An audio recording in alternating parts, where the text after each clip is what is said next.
Hello बच्चों, जैसा कि आप सभी को पता है कि इस समय लॉकडाउन चल रहा है। आप सभी अपने अपने घर में हो, कहीं बाहर नहीं आ जा पा रहे हो, बाहर खेलने नहीं जा पा रहे हो, घर में एक तरह से आप कैद हो और कहीं ना कहीं आपको घर में रहकर भी अब बोरियत महसूस होने लगी होगी।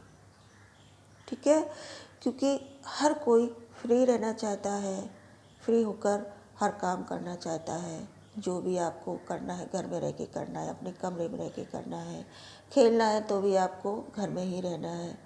ठीक है, कहीं ना कहीं आपको झुंझलाहट होने लगी होगी।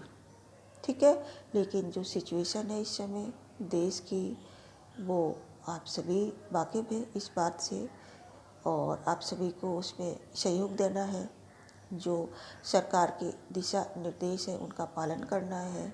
ठीक है, और इसीलिए आपकी बोरियत को दूर करने के लिए मैंने सोचा कि क्यों ना आप हर समय मोबाइल पर बिजी रहते हैं, मोबाइल पर गेम्स खेलते हैं, मूवीज़ देखते हैं, जो भी करते हैं, उस समय में से 50% समय यदि आप अपनी पढ़ाई को देते हैं तो सोने पर सुहागा हो जाएगा।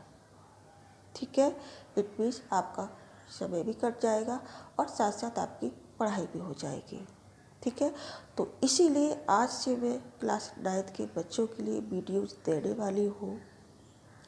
और क्योंकि जो बच्चे 8th पास करके 9th में गए हैं उन बच्चों को अभी सिलेबस भी नहीं पता होगा कि कौन कौन सी बुक्स है, किस तरह से पेपर आता है और पेपर में क्या क्या पूछा जाता है।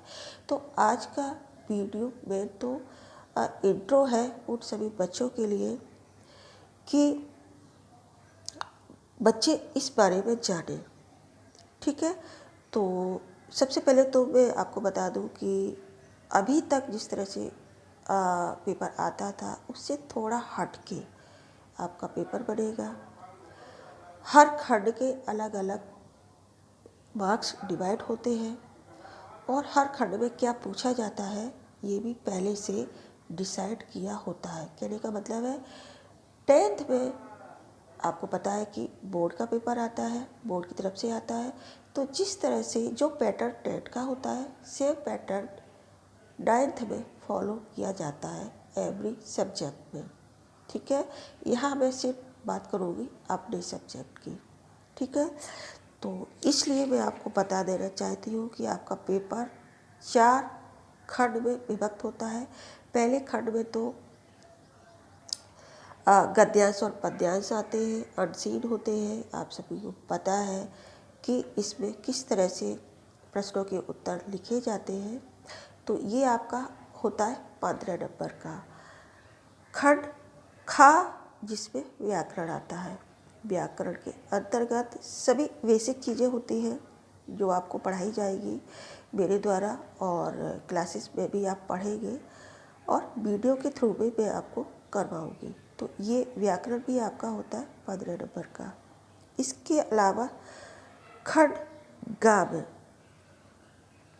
आता है पाठ्य पुस्तक एवं पूरक पाठ्य पुस्तक से प्रश्न। ये प्रश्न होते हैं, शॉर्ट प्रश्न होते हैं, लॉन्ग प्रश्न होते हैं और वेरी लॉन्ग प्रश्न भी होते हैं। 3 तरह के प्रश्न पूछे जाते हैं। ठीक है, और खंड घा होता है लेखन कौशल से संबंधित। ये आपका होता है 25 नंबर का। ठीक है, तो खंड गा और घा 25-25 नंबर का होता है।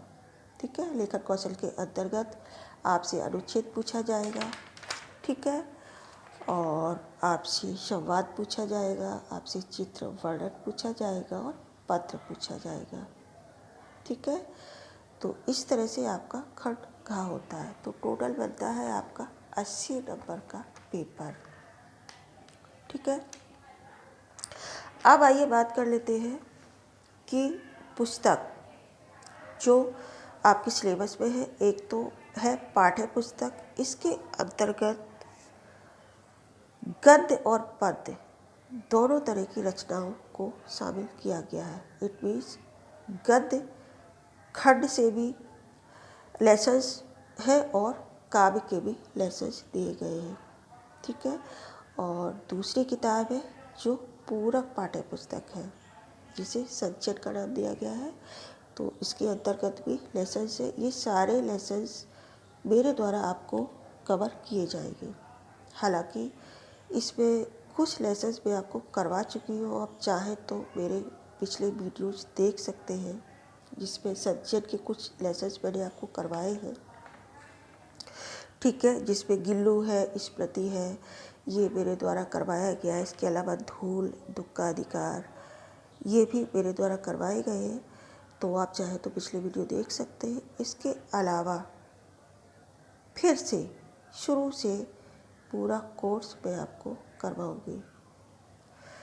तो आज से, बल्कि अभी से मैं शुरू करती हूँ सबसे पहला चैप्टर।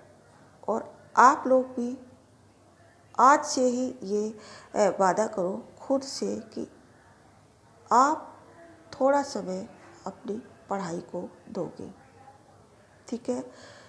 कुछ बच्चे जो समय की वैल्यू को समझते हैं, आप सभी को पता है कि समय एक बार निकल जाता है फिर वापस नहीं आता, तो क्यों ना इस समय का हम सदुपयोग करें। जो बच्चे इस बात को समझते हैं, समय की वैल्यू को समझते हैं, समय का सदुपयोग करते हैं, वो अपने लक्ष्य को प्राप्त कर लेते हैं, ठीक है। तो ये था कुछ इंट्रो देना, ज़रूरी था आपको समझाना, ठीक है। अब शुरू करेंगे पहला लेसन।